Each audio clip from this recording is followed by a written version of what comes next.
Assalamualaikum warahmatullahi wabarakatuh. Selamat datang di bab komunikasi bisnis pembahasan negosiasi bisnis kelas 11 SMK. Bersama saya Argiantina Husdiawati, mahasiswa Universitas Negeri Malang, Prodi Pendidikan Tata Niaga.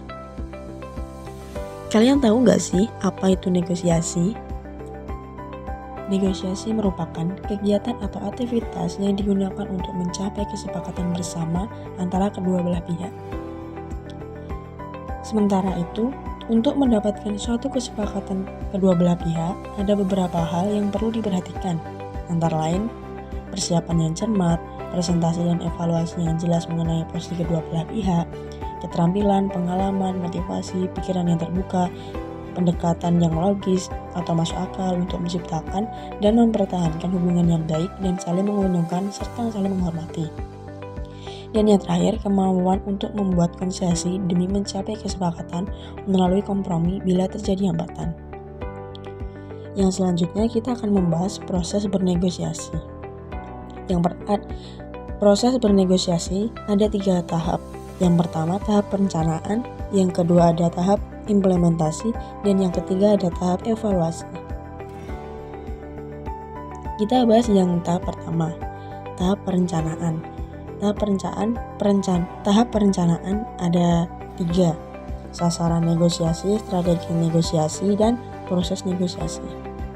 Di sasaran negosiasi adalah hasil yang diterapkan dalam bernegosiasi. Di sini penentuan sasaran atau target dalam bernegosiasi sangat penting sebagai arahan atau petunjuk dalam bernegosiasi. Yang kedua ada strategi negosiasi. Strategi ini merupakan bagian cara atau teknik untuk mencapai tujuan atau hasil bernegosiasi. Di dalam strategi negosiasi ada 3 strategi, yaitu strategi kooperatif, strategi kompetitif, dan strategi analitis. Yang selanjutnya yaitu proses negosiasi. Dalam setiap negosiasi sangat diperlukan proses negosiasi yang melibatkan kedua belah pihak. Proses negosiasi merupakan suatu proses tawar-menawar yang bertujuan untuk menghasilkan hasil kesepakatan bersama dari kedua belah pihak. Proses negosiasi pada dasarnya merupakan salah satu proses yang dinamis dalam dunia bisnis. Ada proses negosiasi yaitu persiapan, kontak pertama, konfrontasi, konfilisasi, kompromi, solusi, dan pasca negosiasi atau konsolidasi. Yang kedua yaitu tahap implementasi. Tahap implementasi adalah proses penerapan langkah-langkah konkret untuk mencapai keberhasilan dalam negosiasi. Pada tahap ini, negosiasi tidak lagi sekedar teori atau gagasan, tetapi sudah masuk ke dalam tindakan nyata. Ada beberapa aspek yang penting dalam implementasi negosiasi, yaitu strategi negosiasi, keterampilan yang digunakan, serta perilaku selama proses negosiasi berlangsung. Berikut beberapa strategi negosiasi yang umum diterapkan. Yang pertama, taktik cara Anda atau strategi mendominasi. Dalam strategi ini, Anda memiliki tujuan yang jelas dan berusaha meyakinkan pihak lawan bahwa posisi Anda yang paling benar. Yang selanjutnya ada teknik bekerja sama atau strategi kolaboratif. Pendekatan ini lebih menekankan kerjasama dengan pihak lawan. Anda bersedia mendengarkan pandangan mereka, menyesuaikan respon berdasarkan masukan yang diberikan, dan siap bekerja sama kesepakatan yang ditawarkan sejalan dengan tujuan Anda.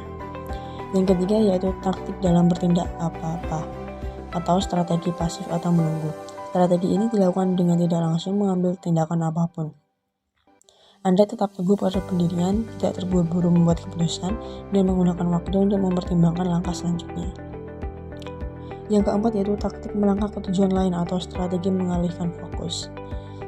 Strategi ini mengharuskan Anda untuk secara aktif menggeser pembahasan dari satu topik ke topik lain.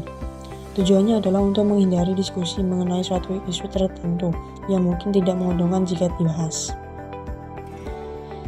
Yang selanjutnya ada tahap peninjauan negosiasi atau evaluasi negosiasi. Tahap evaluasi merupakan langkah yang dilakukan setelah negosiasi selesai. Ini adalah momen penting bagi sang negosiator untuk menilai kembali apa yang telah terjadi selama proses bernegosiasi berlangsung. Beberapa alasan mengenai evaluasi ini perlu dilakukan antara lain untuk memastikan apakah tujuan utama negosiasi telah tercapai. Yang kedua, jika belum berhasil, evaluasi ini menjadi pelajaran berharga untuk memperbaiki strategi di masa depan. Yang ketiga, jika negosiasi berjalan sukses, maka Anda bisa menganalisis faktor-faktor keberhasilan tersebut dengan menggunakannya sebagai dasar untuk mencapai kesuksesan yang lebih besar di kemudian hari. Yang ketiga, ada keterampilan. Yang selanjutnya, ada keterampilan bernegosiasi. Keberhasilan dalam negosiasi dipengaruhi oleh beberapa faktor. Salah satunya adalah keterampilan yang negosiator dalam menghadapi lawan.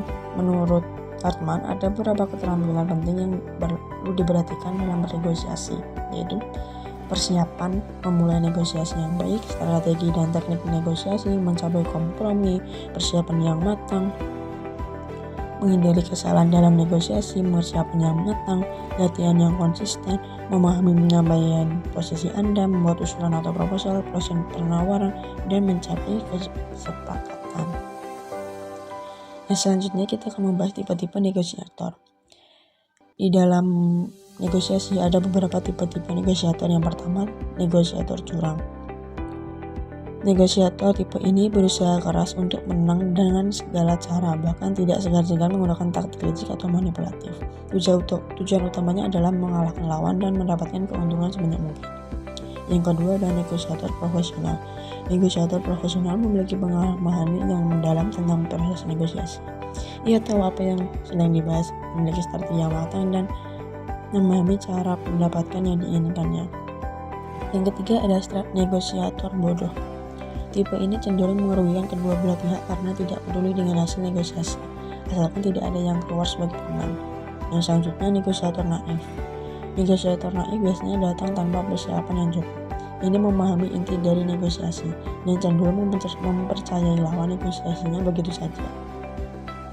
Dan yang terakhir kita akan membahas gaya dan hasil negosiasi. Gaya-gayanya ada yang pertama, avoiding atau menghindari.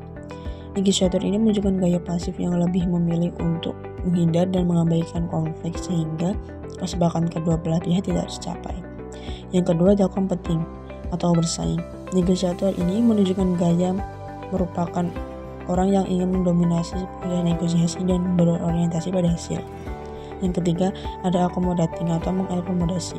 Negosiator yang menunjukkan gaya ini merupakan orang yang membuat upaya untuk menjaga hubungan dengan pihak lain, memperkecil konflik, menghasilkan perbedaan, dan mengalah demi kesepakatan bersama. Yang keempat ada kolaborasi atau kolaborasi. Negosiator yang menunjukkan gaya ini merupakan yang berperilaku ingin mendominasi proses negosiasi. Yang selanjutnya ada compromising atau kompromi. Negosiator yang menunjukkan gaya ini merupakan orang yang memiliki tujuan menemukan jalan tengah, menyelesaikan perbedaan, sering terlibat dalam memberi dan menerima pengorbanan, dan menerima kepuasan untuk tercapai kebutuhan kedua belah pihak. Oke teman-teman, mungkin sekian dari pembahasannya. Mohon maaf apabila ada kekurangan dalam penjelasannya. Terima kasih.